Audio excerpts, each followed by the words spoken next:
Amén. ¿Cuántos motivos tenemos para darle gracias a Dios?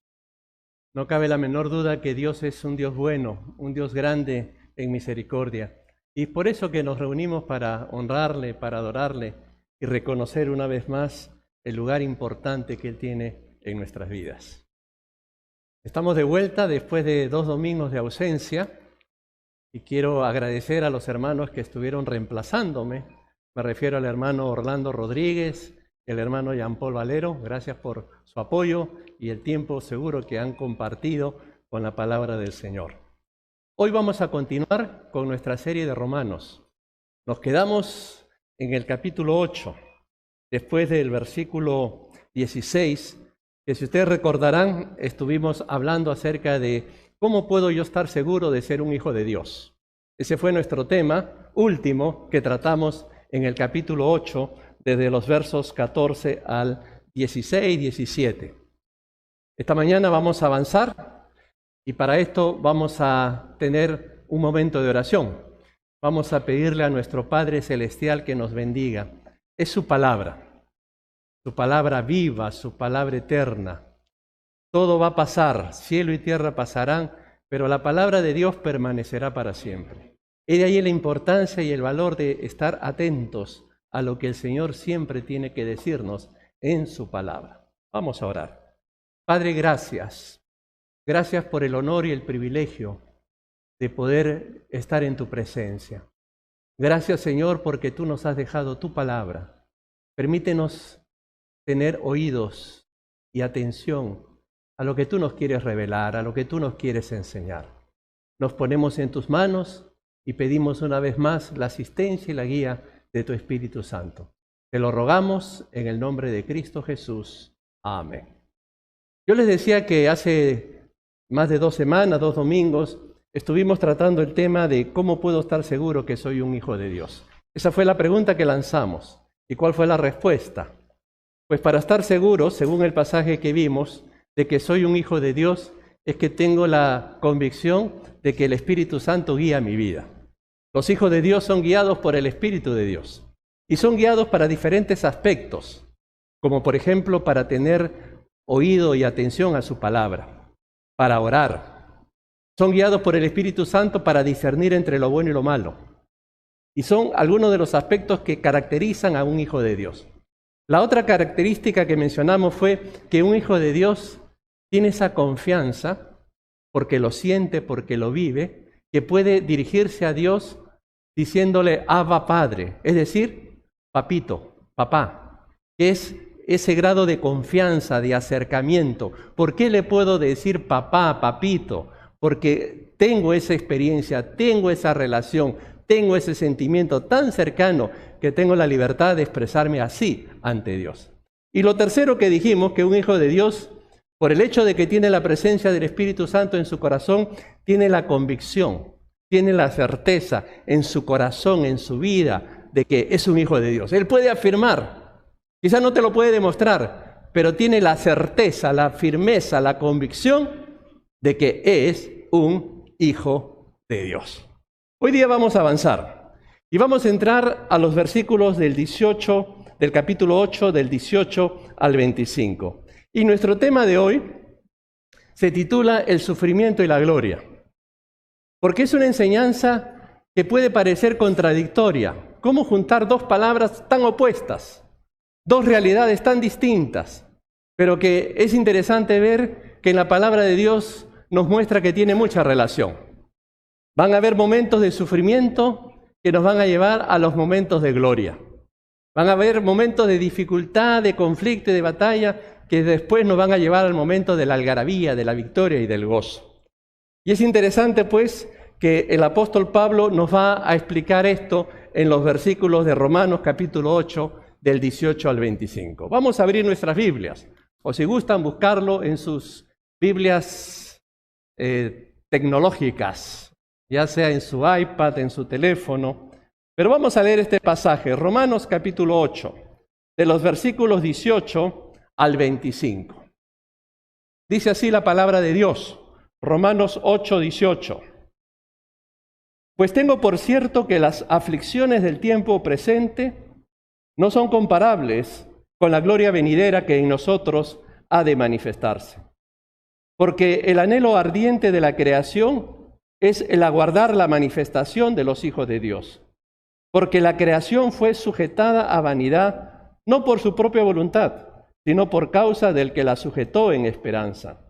Porque también la creación misma será libertada de la esclavitud de corrupción a la libertad gloriosa de los hijos de Dios. Porque sabemos que toda la creación gime a una, y a una está con dolores de parto hasta ahora. Y no solo ella, sino que también nosotros mismos, que tenemos las primicias del Espíritu, nosotros también gemimos dentro de nosotros mismos, esperando la adopción, la redención de nuestro cuerpo. Porque en esperanza fuimos salvos, pero la esperanza que se ve no es esperanza. Porque lo que alguno ve, ¿a qué esperarlo? Pero si esperamos lo que no vemos, con paciencia lo aguardamos.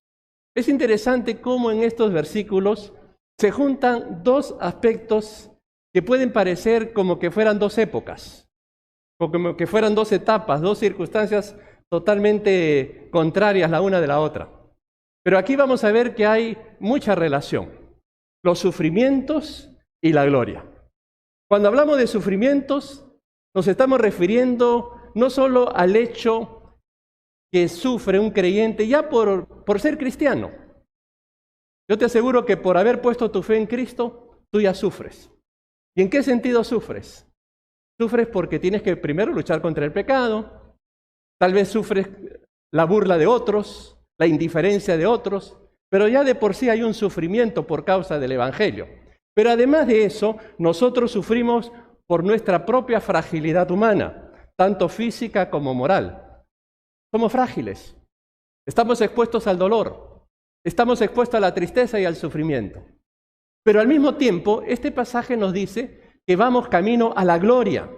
Y cuando se habla de la gloria, aquí se habla de lo indescriptible, aquel esplendor de Dios, lo que es eterno, lo que es inmortal, lo que es incorruptible, lo que muchas veces no podemos definir, pero que es grandioso, maravilloso, extraordinario. Y que muchas veces nosotros nos quedamos sin palabras para poder explicar lo hermoso que será la gloria de Dios. Y es en ese sentido que el sufrimiento nos va guiando, nos va llevando hacia esa gloria, ¿no? Y es interesante que en esta epístola, o en este pasaje especialmente, Pablo nos va a explicar cómo nosotros tenemos que entender el tema del sufrimiento y darnos cuenta que muchas veces esos sufrimientos, comparado con lo que viene, son ligeros, pero la gloria que ha de venir es eterna, es mucho mejor.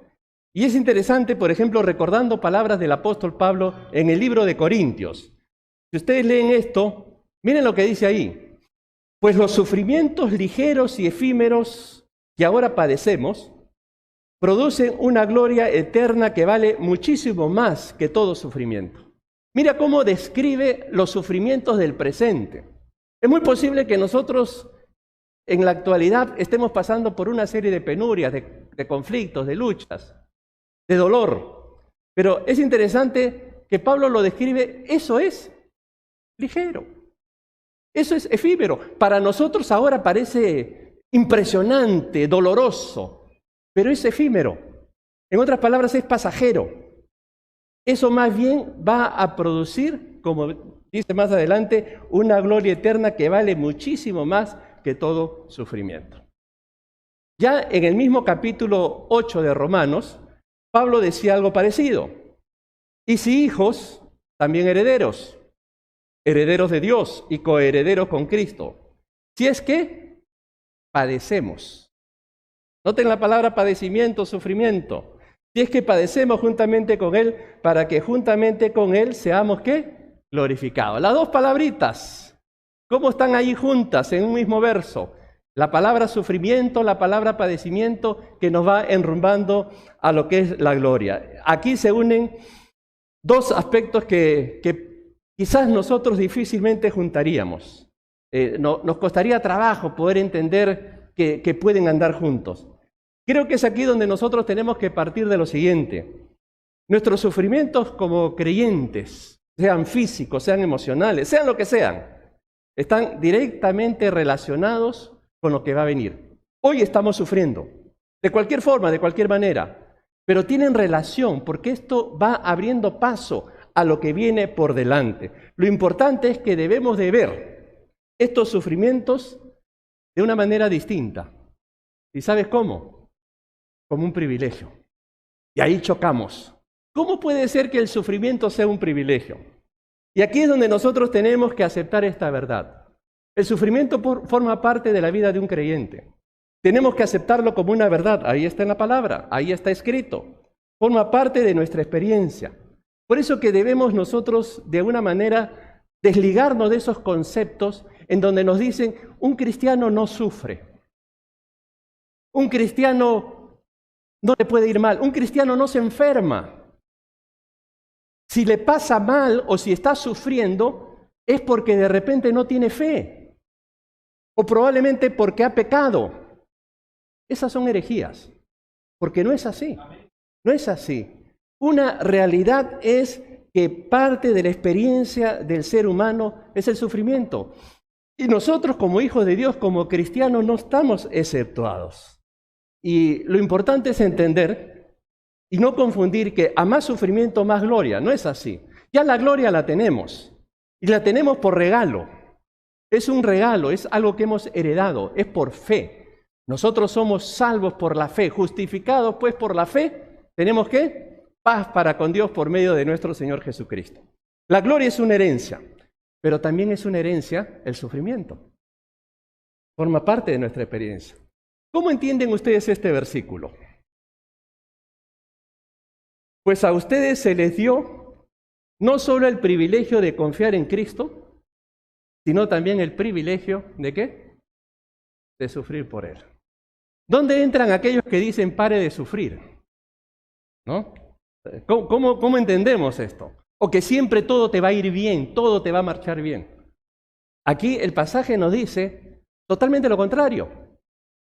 No solamente tenemos el privilegio de haber confiado en Cristo, sino también el privilegio. Es un privilegio sufrir por Él. Por tu fe, porque quieres mantener tus valores, porque quieres ser leal a Jesucristo, porque quieres mantener las normas cristianas. Eso va a causar conflicto, eso va a causar batalla. Ejemplos. Basta leer los primeros capítulos del libro de los Hechos de los Apóstoles y ver cómo a los primeros cristianos los persiguieron, cómo los acosaron, cómo perdieron muchas cosas, cómo tuvieron que huir, cómo se desarrolló una gran persecución. Y la historia nos cuenta que a muchos de ellos los quemaron vivos, los sacrificaron, todo por causa de su fe. Y ellos se sintieron dignos de morir así por causa del Señor. El mismo Señor Jesucristo nos hace recordar lo siguiente en cuanto al sufrimiento, porque es importante que tengamos esta base, porque Pablo nos va a explicar la relación del sufrimiento camino a la gloria. Y el Señor Jesucristo ya había anticipado en el Sermón del Monte estas famosas palabras. Bienaventurados sois cuando por mi causa os vituperen y os persigan. En otras palabras, vas a sufrir. Y digan toda clase de mal contra vosotros mintiendo. Gozaos y alegraos, porque vuestro galardón es grande en los cielos. Porque así persiguieron a los profetas que fueron antes de vosotros. Pues bien, habiendo dicho esto, vayamos a los versículos. Y ahí vamos a encontrar básicamente tres ideas. En primer lugar, Pablo nos va a decir que no podemos comparar el sufrimiento con la gloria. Luego nos va a hablar de cómo la creación sufre, pero también va camino a la gloria. Y también va a hablar de que también nosotros como seres humanos sufrimos, pero que vamos camino a la gloria. Son tres puntos que quisiera yo mencionar en esta mañana. El primero de ellos, no podemos comparar el sufrimiento con la gloria. Yo sé que ahora el sufrimiento nos puede opacar, nos puede nublar, nos puede entristecer. Pero miren lo que dice Pablo. Pues tengo por cierto que las aflicciones del tiempo presente, noten lo que dice, no son comparables con la gloria venidera que en nosotros ha de manifestarse. No hay punto de comparación. Lo que nos espera, queridos hermanos, es algo maravilloso, es algo extraordinario, es más grande que cualquier cosa que tú puedas imaginarte que haya aquí en la tierra. aquello que tal vez te impresione en el mundo, maravilloso y que tú quisieras tener, pues mira, lo que viene lo supera, lejos, lejísimos. Lo que Dios tiene reservado para sus hijos, la gloria que nos espera, es realmente extraordinaria. Y ahí vamos a poder verdaderamente captar en magnitud la grandeza, el poderío y el señorío que tiene el Señor. Por eso, cuando uno mira los sufrimientos, uno tiene que darse cuenta que acá no hay punto de comparación. Que si bien es cierto, nos duele, nos aflige, nos entristece, pero si tú te proyectas y miras lo que viene por delante, es mucho mejor. Lo que está por venir es mejor. Es interesante cómo tanto en el Antiguo Testamento como en el Nuevo Testamento, el tema del sufrimiento, del dolor, de la angustia, de la injusticia, de la debilidad, del sufrimiento, son experiencias que se dan, pero que de alguna forma va a ocurrir la bendición, que eso va a ser cambiado. ¿Se acuerdan esas promesas allá en el cielo? No habrá llanto, no habrá tristeza, no habrá dolor, no habrá muerte. Será algo diferente, algo totalmente extraordinario. Por eso que lo que está por venir es mucho mejor. Lo que está por venir es mucho mejor.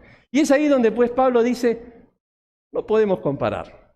No podemos nosotros caer en el error que muchas veces como seres humanos tenemos. ¿Qué hacemos nosotros?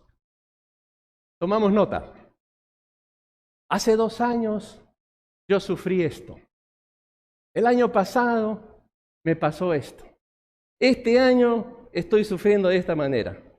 Aquí el apóstol Pablo nos va a decir que no somos dignos de hacer ningún tipo de comparación. Vayamos borrando todos esos sufrimientos. Vayamos eliminándolos, porque querido hermano, lo que te espera es glorioso.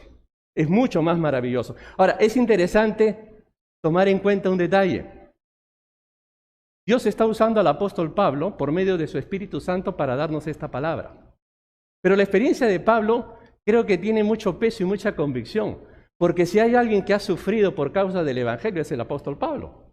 Pablo fue golpeado, Pablo fue apedreado, Pablo fue azotado con vara, Pablo fue encarcelado, Pablo sufrió una serie de naufragios, Pablo pasó hambre, Pablo tuvo sed, Pablo estuvo desnudo, con frío y pasó por una serie de peligros de muerte. Y ese Pablo que pasó todo eso va a decir, nuestros sufrimientos actuales no son dignos de ser comparados con la gloria que vendrá más adelante. Interesante. Vale la pena tomar en cuenta ese testimonio que justamente está revelado aquí en la palabra de Dios. Es verdad, hoy en día si tú estás sufriendo seguramente estás lastimado. Estás triste, estás golpeado, estás a punto de gritar, estás a punto de reventar tal vez. Pero déjame decirte lo que dice aquí la palabra de Dios, que la intensidad del sufrimiento que tú puedas estar experimentando no es ni una gotita de lo que viene por delante. Si quieres hacer una comparación, no alcanza. Puede ser muy duro lo que estás viviendo, pero lo que viene es mucho mejor. Es extraordinario, es maravilloso, es la gloria del Señor. Todos los cristianos sufren. No hay excepciones. Esa gente que dice que un cristiano no se enferma, cuando se enferma, ¿saben qué tienen que hacer? Esconderse. Y no saben qué hacer. Pero todavía nosotros tenemos un cuerpo corrompido. Tenemos a Cristo en el corazón, tenemos salvación espiritual, pero todavía estamos sujetos a este cuerpo que se golpea, que se enferma, que sufre. Y vamos a sufrir. No hay cristiano, sin excepción, que no sufra. Y si tú eres cristiano y no sufres, hay un problema. Porque ya diríamos, por ADN, por el hecho de ser un hijo de Dios, tú estás frente a un mundo totalmente contrario a la ley de Dios, totalmente opuesto a los principios de Dios. Y eso va a generar sufrimiento, eso va a generar conflicto.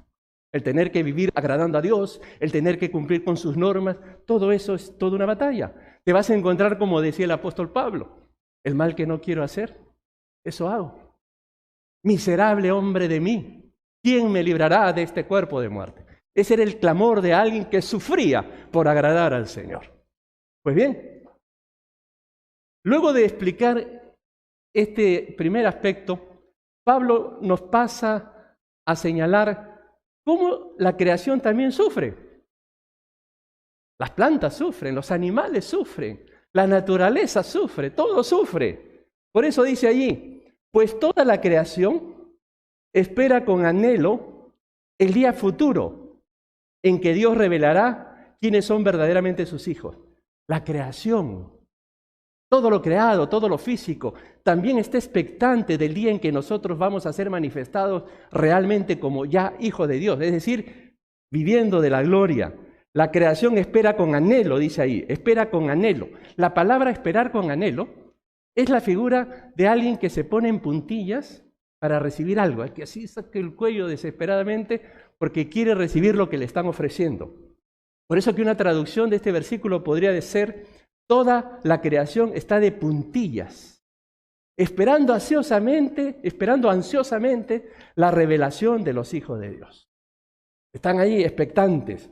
Esto es lo que Pablo está tratando de decir, esta espera ansiosa, este acontecimiento extraordinario que va a ocurrir. Por eso señala más adelante: porque la creación fue sujetada a vanidad, no por su propia voluntad, sino por causa del que la sujetó en esperanza, porque también la creación misma será libertada de la esclavitud de corrupción a la libertad gloriosa de los hijos de Dios.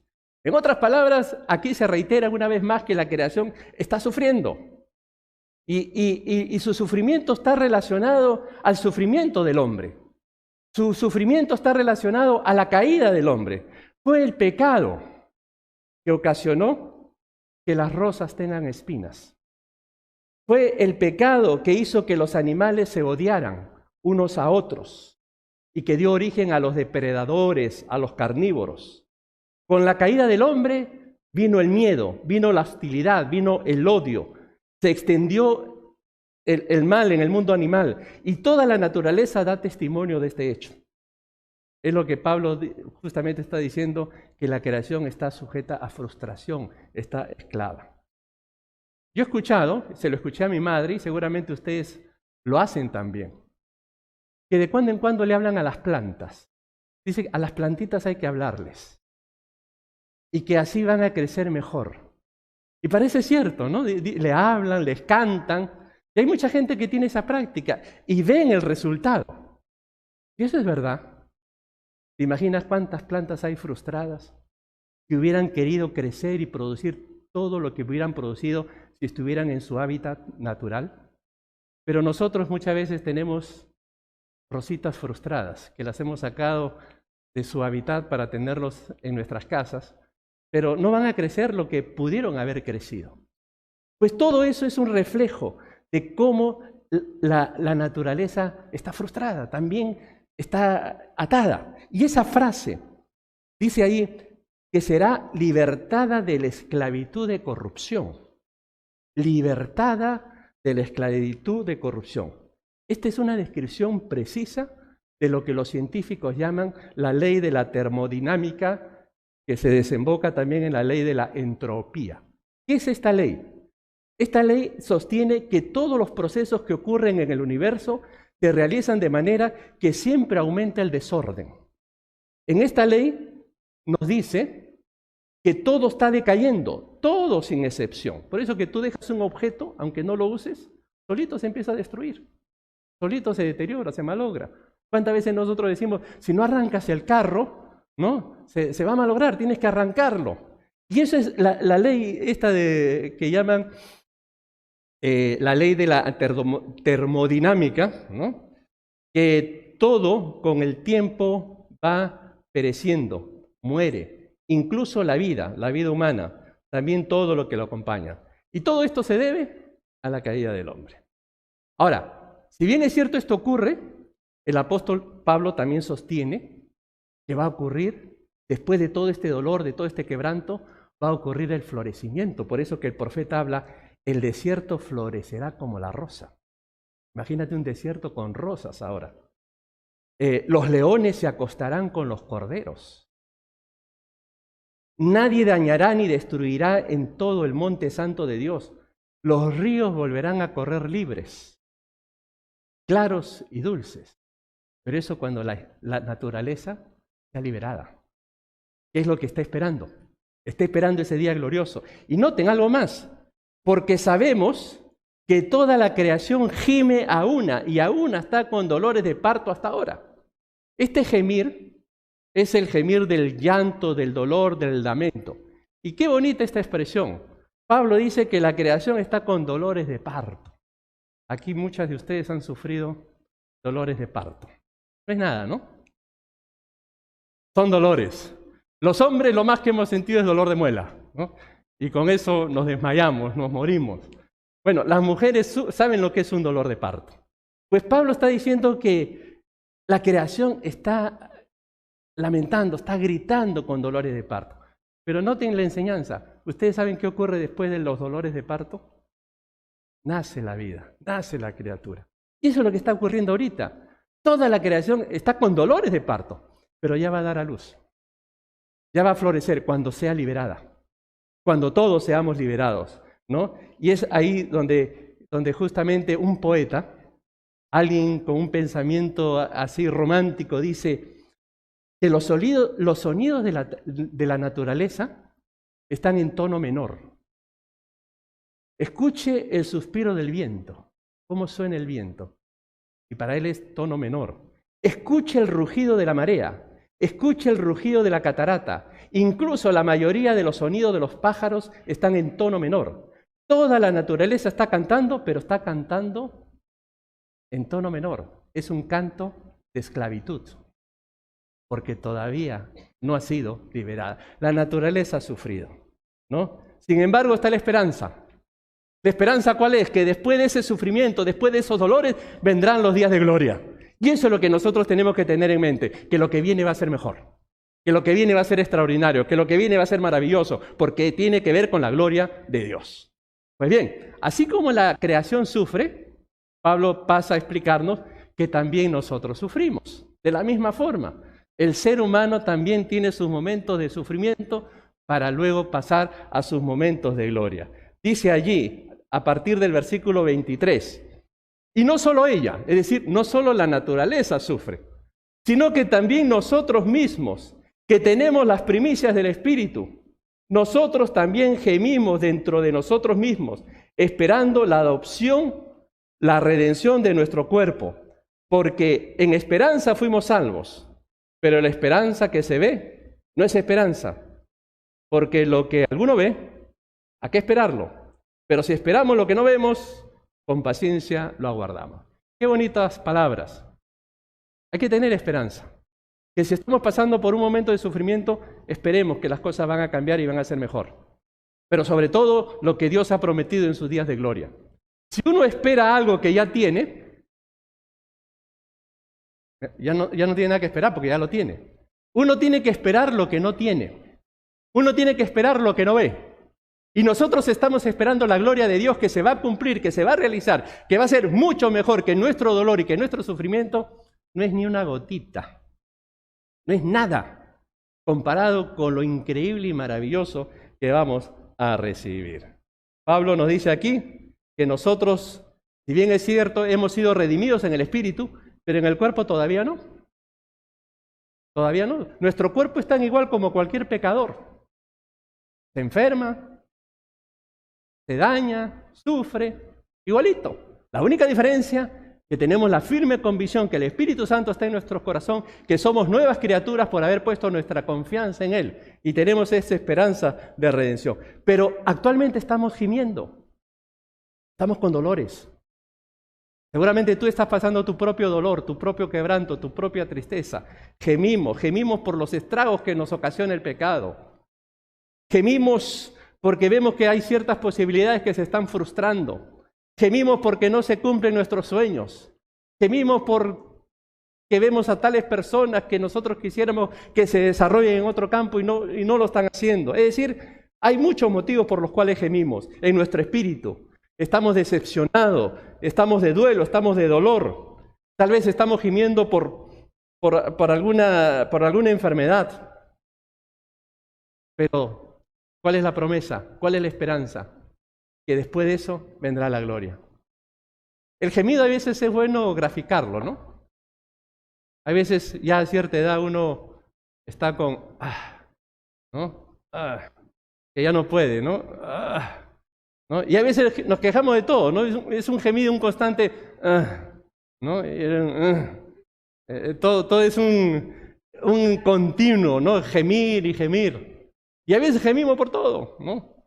Y es ahí donde nosotros tenemos que darnos cuenta que todo ese quebranto, todo ese sufrimiento es un sendero, es un camino para los tiempos mejores que vendrán. Por eso, hermano, no le tengamos pavor y no nos sintamos mal si estamos pasando por un sufrimiento. A algunos les gusta tener el asiento eyectable, ¿no? Esos asientos que usan especialmente los que son pilotos de aviones de guerra, que cuando ven que la situación ya está perdida, ¡pum!, apretan el botón y ¡pum!, salen disparados y pueden salvarse. Pues hay muchos creyentes que cuando están pasando por los momentos complicados quisieran tener un botoncito, ¡pum!, ¿no? Señor, ya llévame a tu gloria, ¿no? Sácame de aquí, ya no quiero ver más esto, o apártame de esta situación. Pero no, mi hermano, todo tiene un propósito. Todo lo que vivas, todo lo que padezcas, todo lo que pase, tiene una razón de ser, no es en vano.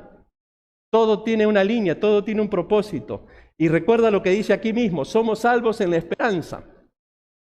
Somos salvos en esa esperanza, en esa confianza de aquello que viene va a ser mejor. Por eso Pablo dice, pero la esperanza que se ve no es esperanza, en absoluto, ¿no? Si esperamos lo que no vemos, con paciencia lo aguardamos, ¿no? Y en ese sentido tenemos que tener esa esperanza. Y lo bueno, ¿saben qué es? Este mismo pasaje habla de las primicias del Espíritu, que es precisamente el Espíritu Santo el que nos capacita como persona, como consolador, que es el Paracleto, el consolador, para hacer frente a esas situaciones complicadas y difíciles. Gracias a Dios por el Espíritu Santo. Gracias a Dios que Él nos guía, que Él nos consuela, que Él nos fortalece, que Él nos instruye. Y es ahí donde nosotros podemos entonces darnos cuenta que ese proceso de sufrimiento, acuérdense, es nadita comparado con lo que viene por delante, que es maravilloso, que es extraordinario, es el camino a la gloria que Dios tiene preparado para sus hijos. Pero mientras tanto, mantengámonos firmes, confiados, que el Señor, por medio de su Espíritu, nos dará su fortaleza. Por eso, para terminar, qué importante es nosotros tener presente que los sufrimientos y los momentos de gloria van juntos. No condenes a un hermano que sufre. No mires mal a alguien que se enferme. No es por pecado, no es por falta de fe, es porque es así la vida. Es porque muchas veces tenemos que enfrentarnos al propio deterioro de la naturaleza humana. Lo importante es tener nuestros ojos y nuestra confianza en el Señor Jesucristo. Yo creo que después de que Pablo ha explicado todo esto, uno entiende mucho mejor este versículo tan conocido. Y sabemos que Dios hace que todas las cosas cooperen para el bien de los que lo aman y son llamados según el propósito que Él tiene para ellos. En otra versión es que los que aman a Dios, todas las cosas le ayudan a bien. Todo.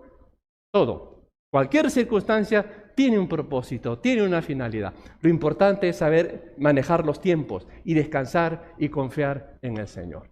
Que Dios nos ayude, que sepamos que estamos en una etapa, pero viene la otra.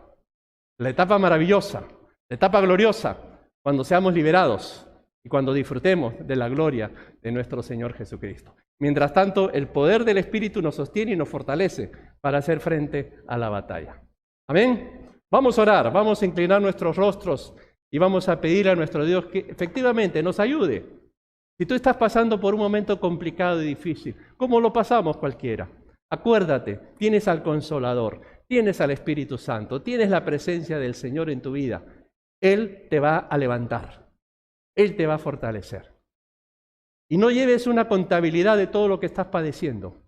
Y anda borrándolo de tu mente. Más bien, anímate de que lo que viene es mejor.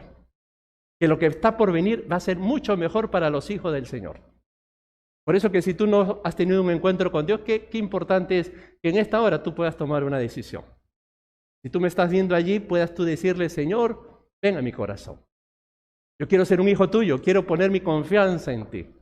Yo te aseguro que el Señor te recibirá con los brazos abiertos. Pero necesitas creer y arrepentirte de tus pecados. Vamos a orar.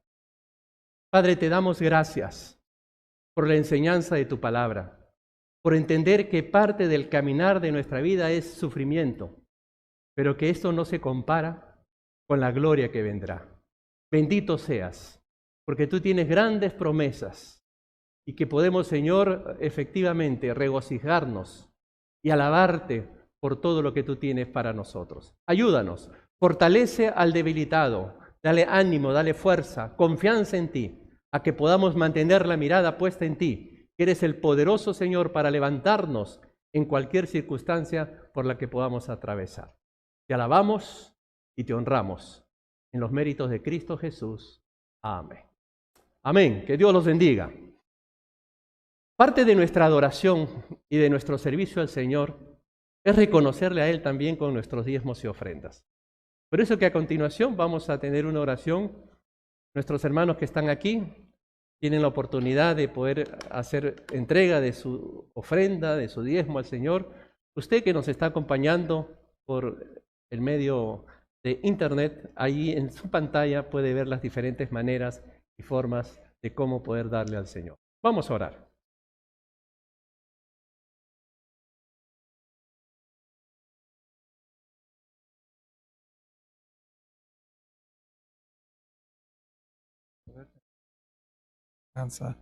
Que tú nos das.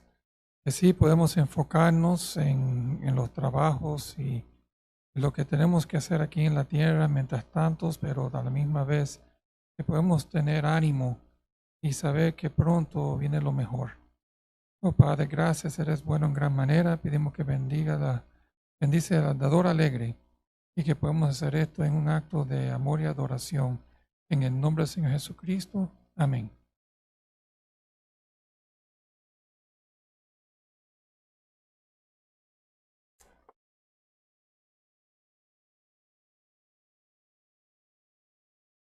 Amén. Ya estamos en la recta final del año 2021. Estamos en el último el último domingo de noviembre y el próximo domingo entramos al último mes del año.